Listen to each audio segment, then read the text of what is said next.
The WNBA draft ratings are officially in, and boy, oh boy, do we have some things to talk about. Let's talk about the obvious issue no one wants to mention. You know who we mean, Geno Auriemma, the famous UConn coach. He's known for giving interviews that are often passive-aggressive, and it seems like he's leading the anybody but Caitlin Clark club. His star player, Paige Bueckers, just had her WNBA draft moment. But unlike the huge media attention Caitlin Clark got when she was picked number 1 last year, this time it was quiet and honestly, a big reality check. For the last few months, the mainstream media, they have tried to convince us that Paige Bueckers is a draw. Me personally, I think she's a star, but I'm not exactly convinced that she is a draw. Let's be honest, Paige Bueckers' draft didn't just get less attention, it was a big letdown compared to Caitlin Clark's. About 1.3 million people watched Bueckers, but when Caitlin Clark entered the draft last year, 2.6 million people tuned in. That's twice as many viewers, twice the hype. And if you think this happened by chance, you haven't been paying close enough attention. You'll find a lot of stars, but there's only a handful of draws.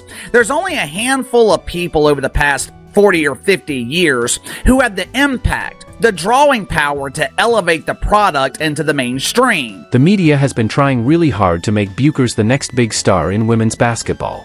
ESPN is showing her highlights, doing special interviews, and even showing Geno Auriemma's famous smirk during press conferences to keep the story going. But here's the truth, no amount of Connecticut hype or coach talk can hide what the numbers say. Clark is the one people want to see. Period. Whether or not Paige Bueckers is a star or a draw, that remains to be seen. Judging by the ratings for the Dump Diver draft the other night, Paige Bueckers is not a mainstream draw yet. WNBA drew 1.3 million viewers the other night for the draft on ESPN. Now, that number, it can be credited 100% to Paige Bueckers because every other player involved was completely unknown. This isn't about Paige not being talented, she's clearly got skills, and no one's denying that. But when it comes to star power, the kind that fills stadiums and dominates sports talk, that belongs to Caitlin Clark. The draft numbers made that clear. Fans showed what they cared about by watching Clark, not the hype around Geno's team. Let's be real, Geno Auriemma has a legendary career, he's won more titles than most teams. But lately, his comments don't sound like smart analysis anymore.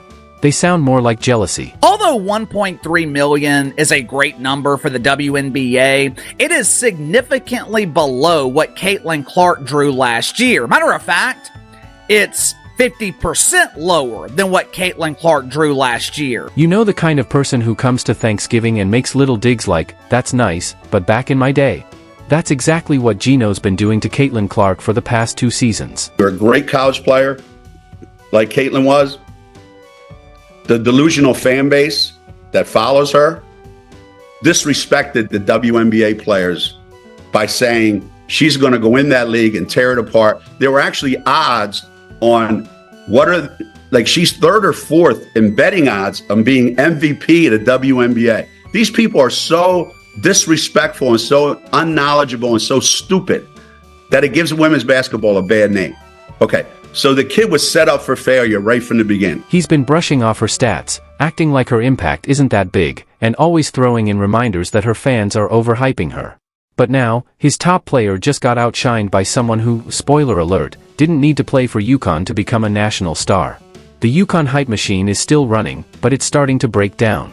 During the draft, the energy felt off. The interviews were boring, people messed up names, and the whole thing felt flat, like everyone knew they were in the shadow of last year's big show. I'm here with Anissa and Rakia, and we are holding it down right now. Oh, sorry. Go ahead. My bad. It's okay. Sorry. What? Go ahead, say your name. Cheyenne Zellers. I'm so sorry. That is embarrassing. Cheyenne, I apologize, by the way. That's so embarrassing. Even longtime broadcaster Tim Wilson didn't sugarcoat it. He said off-air that this year's draft was nothing like last year's, and he's right. Last year had a real star who made history. This year, it felt like the league was trying to create one. 2025 second most viewed WNBA draft of all time with an average of 1.25 million viewers with a peak of 1.46 million viewers.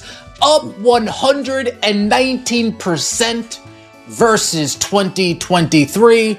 And I know what the question may be, 2023, 2020. Well, Ben, just out of curiosity, because we're all curious around here, right? We all want to be well informed. What is it compared to the 2024? So why do ratings matter so much? Because in pro sports, ratings aren't just numbers, they mean money. They decide how much advertisers spend, which sponsors sign on, and how big TV deals are. A 49% drop in viewers isn't something you just ignore. That's a serious marketing problem. That's a bunch of execs freaking out. That's someone at ESPN getting a very uncomfortable Zoom call from their boss. It's down 49%. 49% of the audience said, yeah, I'll go watch paint dry instead. In fact, some people, Jason Whitlock, he didn't even realize the WNBA draft took place the other night. He found that out the next morning, that Paige Bueckers and the WNBA draft had actually taken place.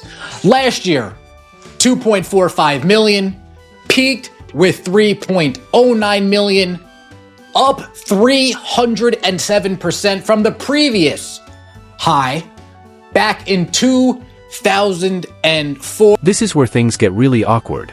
ESPN and the WNBA spent months hyping Paige like she was the next big thing, trying to copy the same playbook they used for Clark, big features, non-stop coverage, hinting at a once-in-a-generation moment. But the public didn't buy it. And why would they?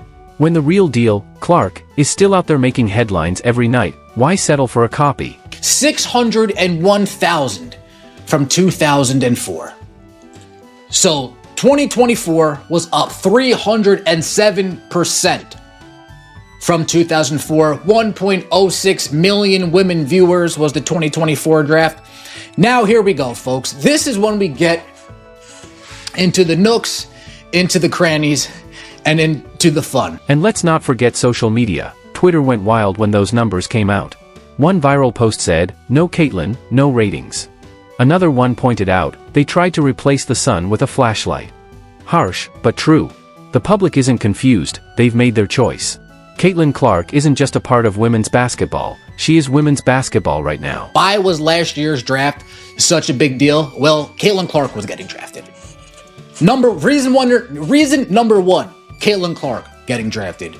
Reason number two, why it was such a big deal. Well, Caitlin Clark was going number one overall.